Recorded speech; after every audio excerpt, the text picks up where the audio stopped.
Hello, അസ്സലാമലൈക്കും. ഞാനിന്നിവിടെ നെയ്യ്, നല്ല നറുനെയ്യ് ഉണ്ടാക്കുന്ന വീഡിയോ ആണ് കാണിക്കാൻ പോകുന്നത്. ഇതിന് മുന്നേ ഞാൻ ബട്ടർ ഉണ്ടാക്കുന്ന വീഡിയോ കാണിച്ചിട്ടുണ്ട്. അപ്പോൾ കുറച്ച് നാൾ മുന്നേ ഇട്ട വീഡിയോ ആണ്.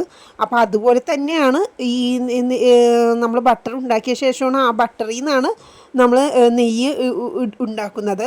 അപ്പോൾ ആദ്യം നമുക്ക് അതിന് വേണ്ടിയിട്ട് പാൽപ്പാട കൊണ്ടിട്ടാണ് നമ്മൾ ഉണ്ടാക്കുന്നത്. പാൽ കാച്ചി തണുത്ത ശേഷം അതിൻ്റെ മുകളിൽ വരുന്ന ഈ പാട ഇങ്ങനെ ഇതുപോലെ ഒരു ടിന്നിലാക്കി വെക്കണം. ഒന്നുമില്ലെങ്കിൽ ഇത് പാൽ നമ്മൾ അരിപ്പക്കയിൽ കൊണ്ടിട്ട് അരിച്ചിട്ട് എടുക്കാം. ഞാനിങ്ങനെ തവി കൊണ്ട് ഇങ്ങനെ തോണ്ടി എടുത്ത് ഇതുപോലെ ഒരു ഡബ്ബയിൽ ഇട്ട് കൊടുക്കുന്നുണ്ട്. എന്നിട്ട് ഈ ഡബ്ബം അടച്ച് മൂടി ഫ്രിഡ്ജിലല്ല ഫ്രീസറിൽ വെക്കണം.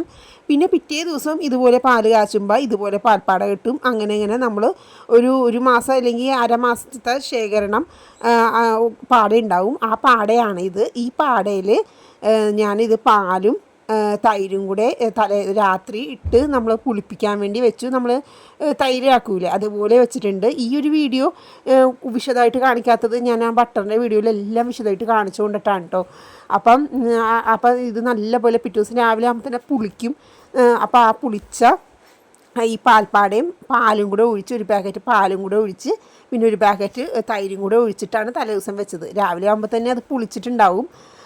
ആ പുളിച്ച ഇതിലേക്ക് ഈ തണുത്ത വെള്ളവും മിക്സിയിലേക്ക് ഇട്ടിട്ട് കുറച്ചത് മിക്സിയിലിട്ട് തണുത്ത വെള്ളവും കൂടെ ഒഴിച്ചിട്ട് നല്ലപോലെ മിക്സിയിലിട്ട് അടിച്ചെടുക്കണം. നല്ലപോലെ അടിക്കണം കേട്ടോ. നല്ലതുപോലെ മിക്സിയിലിട്ട് അരച്ചെടുത്തിട്ടുണ്ട്. ഈ ഒരു പാകത്തിലേക്ക് ഇട്ടിട്ടുണ്ട്. ഇനി നമുക്കതൊരു പാത്രത്തിലേക്ക് ഒഴിച്ചു കൊടുക്കാം. ഈ അരച്ച് നല്ലപോലെ മിക്സിയിലിട്ട് അടിച്ചെടുത്തത് നമ്മളൊരു പാത്രത്തിലേക്ക് ഇട്ട് കൊടുക്കുന്നുണ്ട്. ഒരു കുഴിയുള്ള ഒരു വലിയൊരു ചെറിയൊരു ഇടത്തരം ചരുവത്തിലേക്കാണ് ഇട്ട് കൊടുക്കുന്നത് കേട്ടോ. ഇത് കണ്ടില്ലേ, അതിൽ കിടക്കണതൊക്കെ നെയ്യാണ് കേട്ടോ. നല്ല അടിപൊളി വെണ്ണയാണ്, നെയ്യല്ല വെണ്ണയാണ്. ഇത് കണ്ടില്ലേ, ഇപ്പം നമ്മൾ ഇതുപോലെ കിട്ടിയിട്ടുണ്ട്. ഇനി അതായത് ഇതുകൊണ്ട് ഈ ചരുവത്തിൽ ഇങ്ങനെ പിടിച്ച് ഇതേപോലെ ഇങ്ങനെ കറക്കണം. ഇങ്ങനെ കറക്കി കഴിയുമ്പോൾ ഈ നമ്മുടെ ആ തൈരല്ല മോരും ഈ ആ വെണ്ണയും കൂടെ സെപ്പറേറ്റ് ഇങ്ങനെ ആവും. കണ്ട, സെപ്പറേറ്റ് അത് മോരും ഇതുപോലെ ഇങ്ങനെ സെപ്പറേറ്റ് ആവും. അപ്പോൾ ഇതുപോലെ കൈകൊണ്ട് നമ്മളത് എടുത്ത് ഒരു കുറച്ച് നല്ല തണുത്ത വെള്ളം, ഒരുപാട് തണുപ്പല്ല, അത്യാവശ്യം തണുത്ത വെള്ളം എടുത്ത് വെക്കണം. അതിലേക്ക് ഇട്ട് കൊടുക്കണം. കാരണം വെണ്ണയാണ്, ചൂടുള്ള ഇടത്തിലേക്ക് ഇട്ട് കഴിഞ്ഞാൽ അറിയാലോ, അത് പെട്ടെന്ന് ഉരുകിപ്പോവും, നമുക്കൊന്നും കിട്ടില്ല. അതുകൊണ്ടിട്ടാണ് തണുത്ത വെള്ളം എന്ന് പറയണത്. ഇപ്പോൾ കാലാവസ്ഥ തണുപ്പായ കാരണം വെള്ളത്തിനൊക്കെ ഓൾറെഡി തണുപ്പാണ്. അല്ല ചൂടുള്ള ടൈമിലൊക്കെ പൈപ്പിൽ നിന്നൊക്കെ ചൂടുവെള്ളം ഒരിക്കും വരുന്നത്. ബാക്കി ആയ മോരില്ലേ, ഈ മോര് ഞാനിതൊരു ഡബ്ബയിലേക്ക് ആക്കി ഫ്രിഡ്ജിൽ വെക്കും. അപ്പോൾ ഡബ്ബയിലേക്ക് ആക്കി വെക്കണ മുന്നേ ഞാൻ അതിലേക്ക് ഇഞ്ചിയും പച്ചമുളകും വേപ്പിലയും കൂടെ ചതച്ചിട്ടിട്ടാണ് ഞാൻ വെക്കലേട്ടാ. അപ്പോൾ എല്ലാം ഇങ്ങനെ ആക്കി ആ മോരെല്ലാം ഡബ്ബയിലൊക്കെ ആക്കി ഫ്രിഡ്ജിൽ വെച്ച് കഴിഞ്ഞാൽ നമ്മുടെ എന്തെങ്കിലും ആവശ്യത്തിനൊക്കെ എടുക്കാമല്ലോ. ചോറിന് അങ്ങനെ ഒക്കെ കൂട്ടാനായിട്ട് എടുക്കാമല്ലോ. അതേപോലെ എല്ലാം ഇതുപോലെ ഞാനിതുപോലെ ബാക്കിയുള്ള എല്ലാം ചെയ്തെടുക്കുന്നുണ്ട് കേട്ടോ. അതുപോലെ എല്ലാ പാൽപ്പാടയിലും മിക്സിയിലിട്ട് ഇങ്ങനെ അടിച്ച് ഇതുപോലെ വെണ്ണ സെപ്പറേറ്റ് ആക്കി എടുത്തിട്ടുണ്ട്. ഞാൻ കണ്ടില്ലേ, വേറൊരു പാത്രത്തിൽ ഇതേപോലെ 2 പാത്രത്തിലും വെള്ളം നിറച്ച് വെച്ചിട്ടുണ്ട് കേട്ടോ. എന്തിനാന്ന് വെച്ചാൽ നമ്മുടെ ഈ വെണ്ണ ഒന്ന് കഴുകി എടുക്കാൻ വേണ്ടിയിട്ടാണ്. അത് ഇതേപോലെ ഇങ്ങനെ ഉരുട്ടി കഴുകിയെടുക്കണം. കാരണം അതിൽ ആ പുളിച്ചതിൻ്റെ ആ പുളിപ്പൊക്കെ ഉണ്ടാവുമല്ലോ, അപ്പോൾ അതൊക്കെ ഒന്ന് പോകാൻ വേണ്ടിയിട്ടാണ് ഇതുപോലെ ഇങ്ങനെ കഴുകിയെടുക്കണം. അല്ലെങ്കിൽ ഒരു പുളിപ്പ് പോലെ ഉണ്ടാവും. എന്നിട്ട് ഇവിടെ നിന്ന് ഇതേപോലെ എടുത്തിട്ട് അപ്പുറത്തതിലേക്കും അങ്ങനെ 2-3 വട്ടം കഴുകുമ്പോൾ ആ പുളിപ്പിൻ്റെ ആ ഒരു ടേസ്റ്റൊക്കെ അങ്ങോട്ട് മാറിക്കിട്ടും. അപ്പോൾ ഇത് കണ്ടത് ഇതേപോലെ എടുത്തിട്ട് അടുത്തതിലേക്ക് ഇട്ട് കൊടുക്കും, അടുത്ത പാത്രത്തിലേക്ക് ഇട്ട് കൊടുക്കും. അവിടെ നിന്ന് വീണ്ടും ഇതുപോലെ ഇങ്ങനെ ഉരുട്ടി ഇങ്ങനെ കഴുകിയിട്ട് അപ്പുറത്തതിലേക്ക് ഇട്ട് കൊടുക്കും. അങ്ങനെ ഒരു 3 വട്ടം കഴുകിയാൽ മതിയാവും. അപ്പോൾ തന്നെ നമ്മുടെ പുളിപ്പൊക്കെ പോകും. പിന്നെ ഇത് കറക്റ്റ് നല്ല അടിപൊളി വെണ്ണ കേട്ടോ. ഇതിൽ കുറച്ച് ഉപ്പിട്ടാൽ കടകളിൽ സോൾട്ട് ബട്ടർ കിട്ടൂലേ, ആ ഒരു ടേസ്റ്റ് കിട്ടും. അപ്പോൾ ഞാനങ്ങനെ ഉപ്പിടല്ല, കുട്ടികൾക്ക് ബ്രെഡിലൊക്കെ തേക്കാൻ വേണ്ടി മാത്രം കുറച്ചെടുത്തിട്ട് അതിൽ ഉപ്പ് തേച്ച് കൊടുക്കുക, ബ്രെഡിൽ അപ്ലൈ ചെയ്യാവുന്നതാണ്. അപ്പോൾ ഞാനിതിൽ നിന്ന് മൊത്തം നെയ്യാക്കുന്നില്ല. ഇതിൽ നിന്ന് കുറച്ചെടുത്ത് ഞാൻ ഡബയിലാക്കി ബട്ടറിന് വേണ്ടി നമുക്ക് എന്തെങ്കിലും ആവശ്യത്തിന് എടുക്കാമല്ലോ മാറ്റുന്നുണ്ട്. ബാക്കിയുള്ളതാണ് ഞാനത് നെയ്യാക്കുന്നത്. ഇത് ഇത്രയും ബട്ടറിന് വേണ്ടിയിട്ട് ഫ്രീസറിലേക്ക് വെച്ച് കൊടുക്കണം കേട്ടോ. ബട്ടറിന് വേണ്ടിയിട്ട് മാറ്റിയിട്ടുണ്ട്. ബാക്കിയുള്ളതാണ് നെയ്യാക്കുന്നത്. അപ്പോൾ ഇത് ഫ്രിഡ്ജിൽ വെക്കണേണോ, ഫ്രീസറിൽ വെക്കാതെ ഫ്രിഡ്ജിലാണ് വെക്കുന്നതുണ്ടെങ്കിൽ വെള്ളം ഒഴിച്ചിട്ട് വെക്കണം. അല്ലെങ്കിൽ വെള്ളം ഒഴിക്കാതെ എന്നിട്ട് ഡെയിലി വെള്ളം മാറ്റി കൊടുക്കണം. അല്ല അങ്ങനെ വെള്ളം ഒഴിക്കാനൊക്കെ ബുദ്ധിമുട്ടാണെങ്കിൽ നിങ്ങളത് ടിന്നിലാക്കി ഫ്രീസറിൽ വെക്കുന്നതായിരിക്കും നല്ലത്. ഇനി ബാക്കിയുള്ള ബട്ടർ ഞാൻ ഇതുപോലെ ചെറിയൊരു ചീനച്ചട്ടിയിലിട്ടിട്ട് നേരി ഫ്ലെയിമിലിട്ടിട്ട് അടുപ്പത്തേക്ക് വെച്ച് കൊടുത്തിട്ടുണ്ട്. ഇത് അടുപ്പ് ഇങ്ങനെ കൊണ്ടപ്പോൾ തന്നെ അതിങ്ങനെ മെൽറ്റാകാൻ തുടങ്ങി. ഇതുപോലെ അങ്ങനെ എല്ലാം പെട്ടെന്ന് ചൂട് കൊള്ളുമ്പോൾ തന്നെ മെൽറ്റാകാൻ തുടങ്ങുമല്ലോ. ബട്ടറല്ലേ, വെണ്ണയല്ലേ, പെട്ടെന്ന് മെൽറ്റാകും. അതിങ്ങനെ മെൽറ്റായി വരുന്നുണ്ട്. ഇനി നേരി ഫ്ലെയിമിലിട്ടിട്ട് ഇതുപോലെ ഇങ്ങനെ ഇടയ്ക്ക് ഒന്ന് മിക്സ് ചെയ്ത് കൊടുക്കുക. എപ്പോഴും നമ്മൾ അടുത്ത് തന്നെ നിൽക്കണമെന്നില്ല. ഇത് കണ്ടില്ലേ, ഇത് നല്ല അടിപൊളി നെയ്യ് വരുന്നുണ്ട്.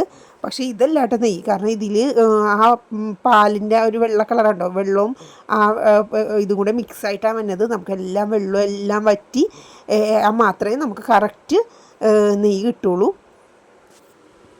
ഇതേ ഇപ്പം എല്ലാം ഉരുകി ഇതേ ഒരു ഫോമിലായിട്ടുണ്ട്. കണ്ടില്ലേ, ഇതിൻ്റെ മുകളിലൊക്കെ ഈ പാല് പോലെ കിടക്കണത് അത് അതിൻ്റെ വെള്ളമാണ്. അതൊക്കെ ശരിക്കും വറ്റണം. എന്നിട്ട് കറക്റ്റ് ആ മഞ്ഞ കളർ മാത്രം വരണം, വെള്ളം ഒന്നും പാടില്ല.